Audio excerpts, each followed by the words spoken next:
There are moments in this job that stop everything. Not the funny moments.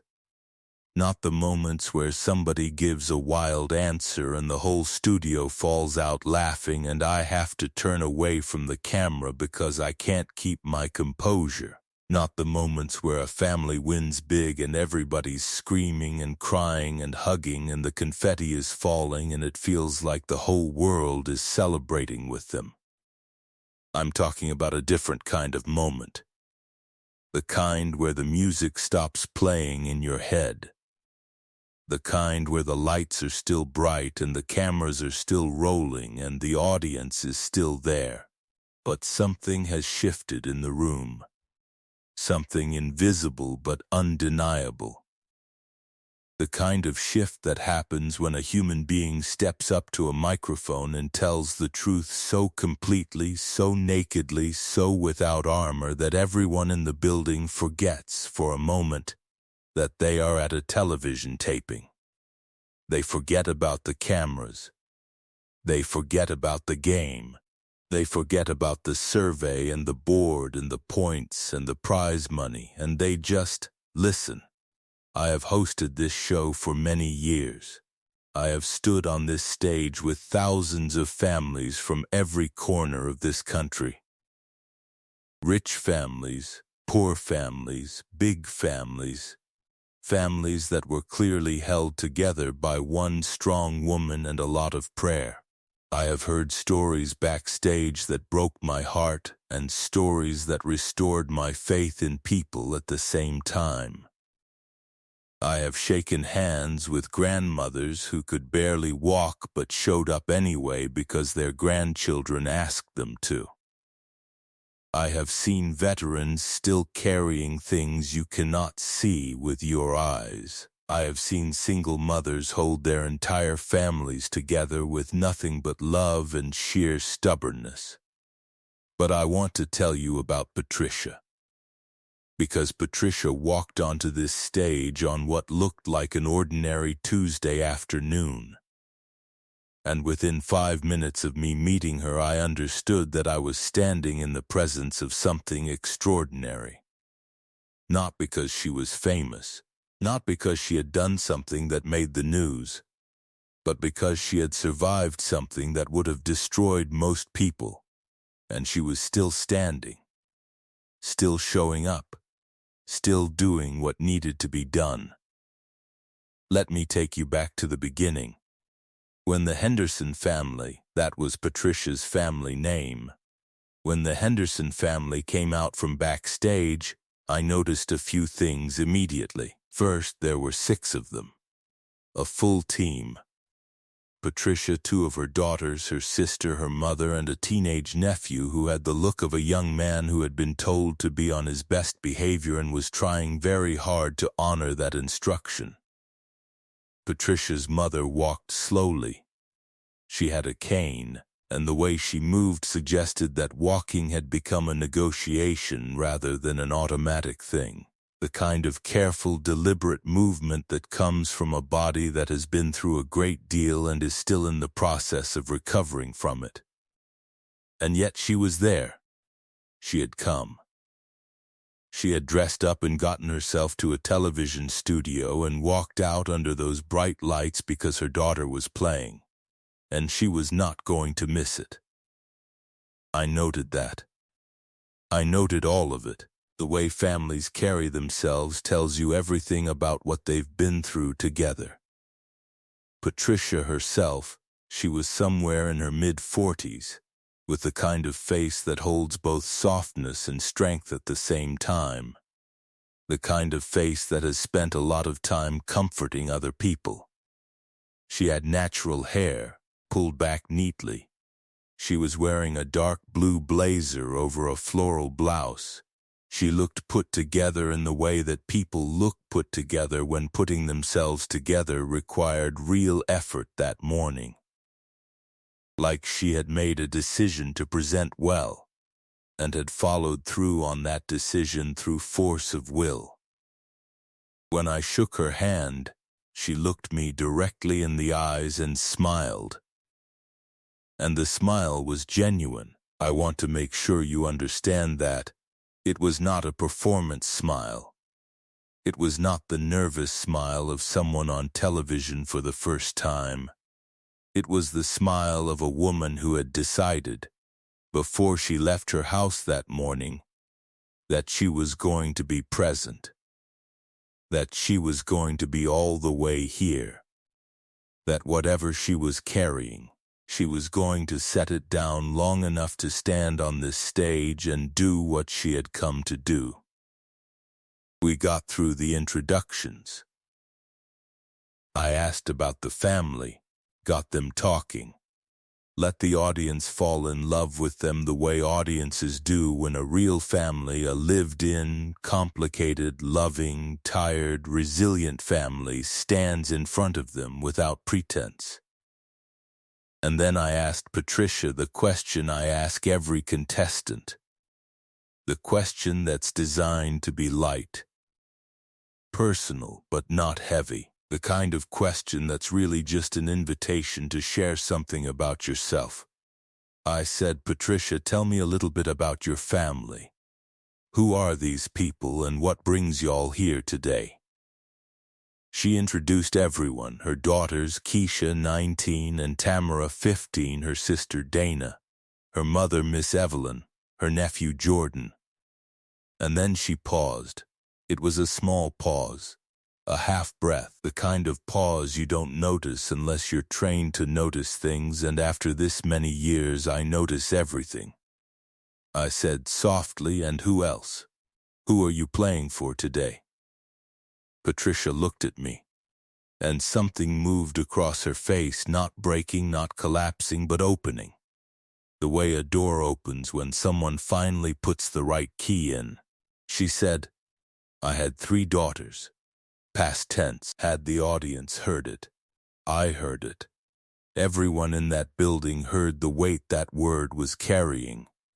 I said, tell me.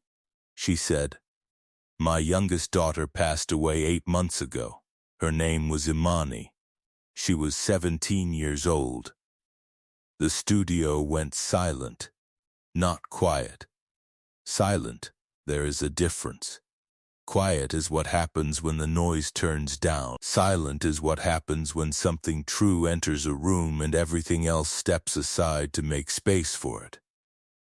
I stood at that microphone and I let the silence be what it needed to be. Because there are moments when a host's job is not to fill the space. It is to hold it open long enough for what just happened to actually land.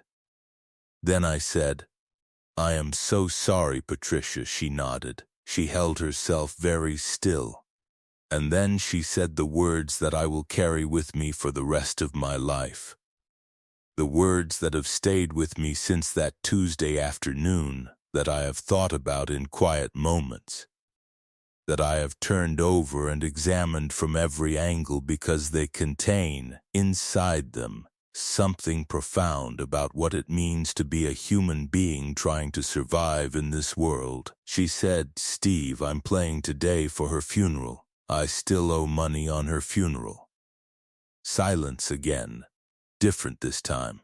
Heavier. I heard someone in the audience make a sound, not a gasp, not a cry, but that involuntary sound that escapes people when something bypasses all their defenses and hits them directly in the chest. That sound that means, I was not prepared for that. That sound that means, that is real. I looked at Patricia, and I understood in that moment what I was actually looking at. I was looking at a mother who had buried her child, who had stood at a graveside and said goodbye to a 17-year-old girl who had her whole life ahead of her, who had gone through all the unbearable things that come after. The empty bedroom, the notification still coming to the phone, the name on the school's contact list that nobody updates, the birthdays that arrive and have nowhere to go. And then, because grief in this country does not come with a financial exemption, who had received the bills, the funeral home bill, the arrangements, the casket, the burial plot, the flowers, the programs, the costs that nobody ever thinks about until they're sitting at a table across from a funeral director being walked through line items while their heart is in pieces on the floor. Patricia had gone through all of that. And 8 months later, she was still paying, still carrying, still receiving, in the mail, regular reminders that even death costs money in America, that there is no moment so sacred, no grief so profound, that it exempts you from a balance due. And so she had packed up her family, her 2 remaining daughters, her sister, her mother who walked with a cane, and she had driven to a television studio.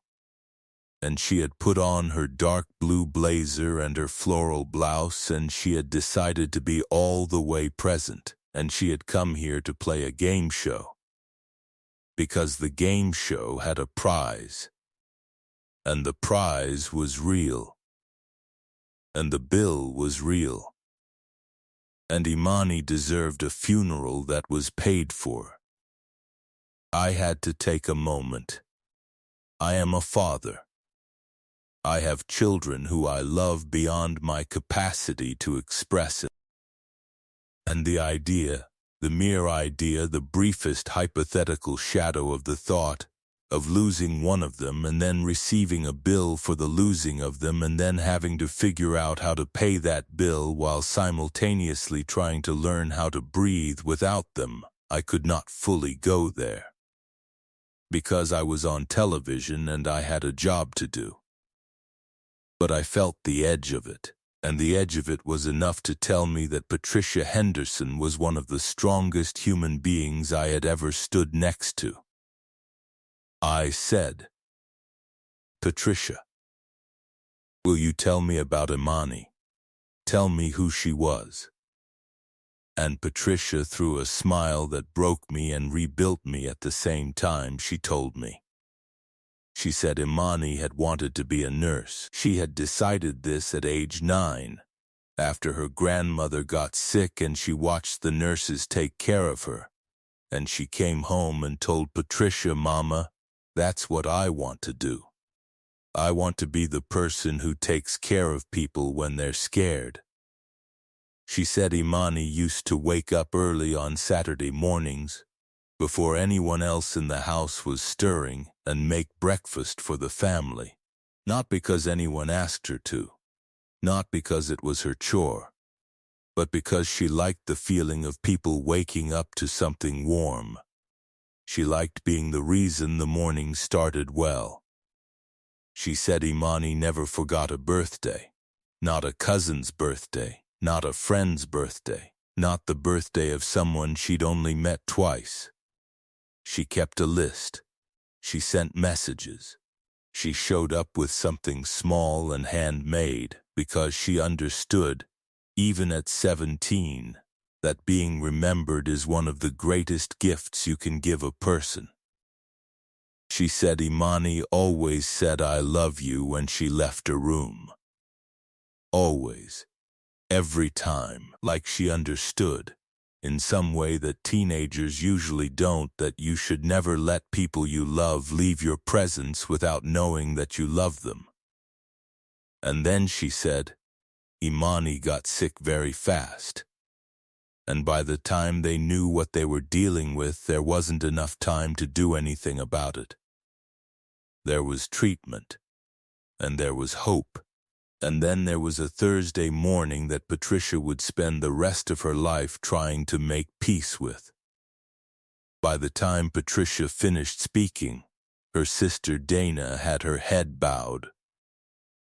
Her daughter Keisha was gripping her sister Tamara's hand with both of hers. Miss Evelyn, the grandmother with the cane, had her free hand pressed flat against her chest like she was trying to keep something inside it from escaping. And the audience, 300 people who had come to a television taping expecting to have a fun afternoon, sat in complete, reverent, devastated silence.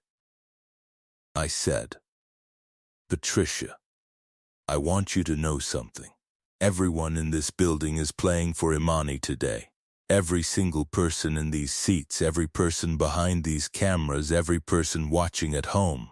We are all playing for Imani. The audience rose. All 300 of them on their feet, applauding, not the applause of entertainment, but the applause of witness. The applause that means, we see you. We see what you're carrying. We see that you showed up anyway. And we are honored to be in the same room with you. Patricia nodded. She pressed her lips together. She held herself together with a strength that made me feel simultaneously humbled and grateful to be alive. And then she looked at me and said, very simply, "Let's play." And they played. I want to tell you that everything that followed was perfect, that every answer hit, that every survey was in their favor, that the universe lined up to reward Patricia Henderson for her courage and her love and the simple, staggering act of showing up. What I can tell you is that they fought for every single point. Patricia played with a focus I have rarely seen on this stage. A locked in.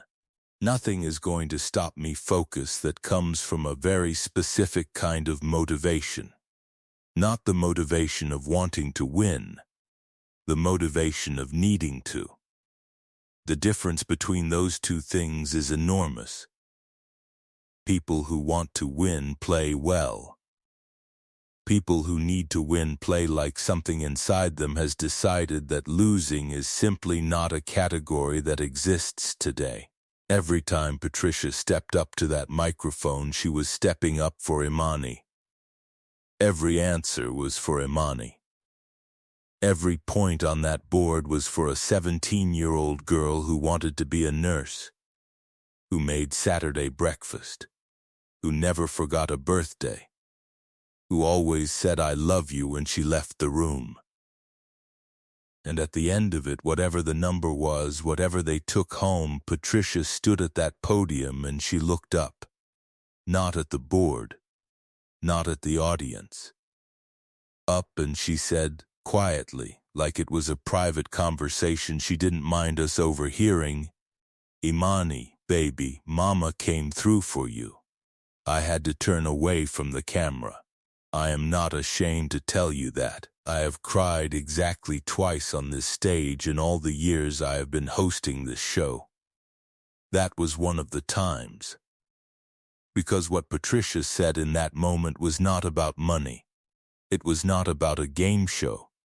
It was about the last thing a mother can do for her child. The last act of care. The last bill paid. The last debt honored. The last way of saying, even after everything, even through all of this, even when the world kept moving and the bills kept coming and the grief never lifted, I took care of you. I still take care of you. I will always take care of you. That is a love that does not end. That is a love that finds ways to keep going even when the person it was built for is no longer here to receive it. I need to say something now to everyone watching this, because this is not just a television story, this is an American story.